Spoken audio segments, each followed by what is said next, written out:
जय हिंद। अलकायदा का सरगना यानी सर्वे सर्वा ऐमान अल जवाहिरी मारा गया। ये 9/11 हमला का एक मास्टरमाइंड था। देखिए 9/11 हमला हुआ था 9/11 2011 में, सितंबर 11 सितंबर को अमेरिका के वर्ल्ड ट्रेड सेंटर पे हमला हुआ। देखिए जब अमेरिकन भाषा लिखते हैं ना तो उसे थोड़ा पहले महीना लिख देता है सब, अब बाद में तारीख लिखता है सब। तो जैसे ये 9 जो लिख रहा है ना, ये महीना है, सितंबर महीना। अभी अगस्त 8वां चल रहा है, सितंबर 9 आएगा, तो सितंबर पहले लिखता है। तो 9 सितंबर 2001 को हमला हुआ था। और हम लोग पहले तारीख लिखते हैं, जैसे हमारे हुआ था 26/11 यानी 26 नवंबर, तो हम लोग पहले डेट लिखते हैं, उसके बाद महीना लिखते हैं। आई सीबीएसई वाला जो है सब ना पहले महीने में लिख देता है, उसके बाद डेट लिखता है। तो ओसामा बिन लादेन ने वर्ल्ड ट्रेड सेंटर पे धमाका से उड़ा दिया था। उसके बाद से तो अमेरिका इनको खोज रहा था और 10 साल बाद मार के गिराया। 2001 में इसने हमला किया और 2011 में अमेरिका ने एबटाबाद से मार के ओसामा बिन लादेन को गिरा दिया। यहां पर 2 मई 2011 को, यानी 10 साल बाद अमेरिका ने ओसामा बिन लादेन का बदला ले लिया था। इस बदले में जो एबटाबाद मारा गया था वो भारत की सीमा से महज 25 से 30 किलोमीटर था। पाकिस्तान के एबटाबाद में उसे मारा गया था।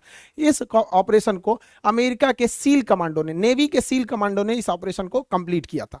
लेकिन इस हमले का जो मेन मास्टरमाइंड था ओसामा बिन लादेन तो फेस था, जबकि पूरा बैकग्राउंड पूरी संभालता था ऐमान अल जवाहिरी। ये पेशे से एक डॉक्टर था, ओसामा बिन लादेन इंजीनियर था।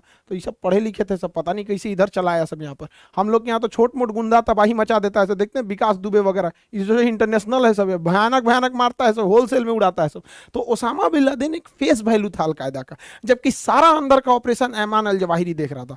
तो 2011 में जैसे ओसामा बिन लादेन मारा गया, तो अगला जो पूरा इसका सुप्रीम कमांडर, जिसे ये लोग कहते हैं सरगना, वो ऐमान अल जवाहिरी बना। ऐमान अल जवाहिरी को मारने के लिए अमेरिका पहले बहुत बार किया, कई बार इसके प्रयास असफल रहे। तो इसकी टोटल जिम्मेदारी सीआईए को सौंप दिया गया। ऐमान अल जवाहिरी की रेकी सीआईए कर रही थी। इसे फरवरी में ही इनपुट मिल गया था कि Ayman al Zawahiri Haqqani group के साथ मिलकर काबुल में शिफ्ट हो गया। तो इसने काबुल के आसपास के घरों की रेकी करने चालू किया। इसने क्या किया, सीआईए ने महिलाओं को भर्ती किया और वहां की महिलाओं को उस एरिया की रेकी करने के लिए दिया गया। तो काबुल के एक बिल्डिंग में पाया गया कि यहाँ ऐमान अल जवाहिरी जैसा दिखने वाला कोई व्यक्ति आता है खिड़की पर।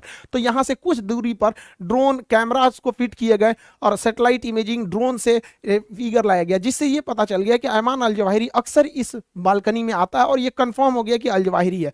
तो इसको जो बाइडेन ने परमिशन दिया और संडे के दिन ऐमान अल जवाहिरी को ड्रोन से एक मिसाइल अटैक किया गया, जो सीधे इसके छाती पे घुस गया और ब्लास्ट कर गया। इस ड्रोन के ब्लास्ट में किसी की जान नहीं गई, केवल ऐमान अल जवाहिरी मरा। और देखिए अगल बगल की बिल्डिंग को भी ज्यादा लॉस नहीं हुआ है, केवल वो रेलिंग गया है। इसको मारा गया था रीपर मिसाइल से, रीपर ड्रोन से। ये रीपर ड्रोन एक हमलावर ड्रोन है, एक बहुत लंबे समय तक इंड्योरेंस कर सकता है हवा में। इसमें हेलफायर मिसाइल लगाई गई थी। इस हेलफायर मिसाइल की खासियत है कि आगे वाले भाग में इसमें गाइडेंस सिस्टम है और पीछे वाले भाग में फ्रेगमेंटेशन है। मतलब इस फ्रेगमेंटेशन मतलब ये नोकीले नोकीले इसमें धातु के रॉड होते हैं, जो सीधे किसी के व्यक्ति के अंदर घुस सकते हैं। और इसे मारा गया जब, तो ये सीधा यहाँ पे ऐमान अल जवाहिरी खड़ा था, सीधे आके एकदम छाती पे घुस गया। किसी को पता भी नहीं चला। ये ब्लास्ट नहीं होता है, बल्कि धारदार चाकू की तरह शरीर के अंदर घुस जाता है और ऐमान अल जवाहिरी की वहीं पर मृत्यु हो गई। इस मृत्यु के बाद सारे आतंकवादी एक हो गए सब,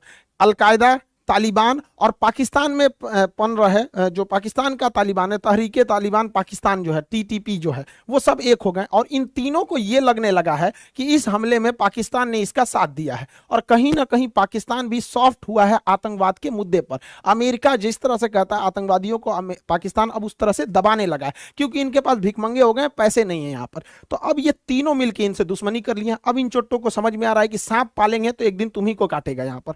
अब क्या हुआ है कि अमेरिका यहां पर, इसी बीच बलूचिस्तान, पाकिस्तान के लिए सबसे बड़ा सरदर्द बना हुआ है बलूचिस्तान। 2030 में बलूचिस्तान टूट के अलग होगा। पहला विभाजन पाकिस्तान का हुआ बना जब 1947 में, 1971 में यहां हुआ, 2030 में यहां हो गया। बलूचिस्तान में बाढ़ आया हुआ था और बलूचिस्तान में यहां से आर्मी के टॉप कमांडर्स का हेलीकॉप्टर जा रहा था। तो ऐसा कहा जा रहा है कि इसके ऊपर भी वहां बलूचिस्तान रिबल्स ने हमला किया था। इस हमले कहिए या दुर्घटना कहिए, इसमें यह पूरा का पूरा हेलीकॉप्टर क्रैश कर गया और उसमें टॉप लेवल के अधिकारी थे। लेफ्टिनेंट जनरल सरफराज अली ये अगले सेना प्रमुख होने वाले थे और इमरान खान के काफी करीबी थे। हमारा चचवा तो ऐसे ही गया, सोच रहा उसका करीबी मारा गया। दूसरा ब्रिगेडियर अमजद हनीफ, ये ब्रिगेडियर रैंक के थे। ब्रिगेडियर खालिद, ये इतने बड़े बड़े अधिकारी थे। मेजर अहमद, मेजर मन्नान, ये इतने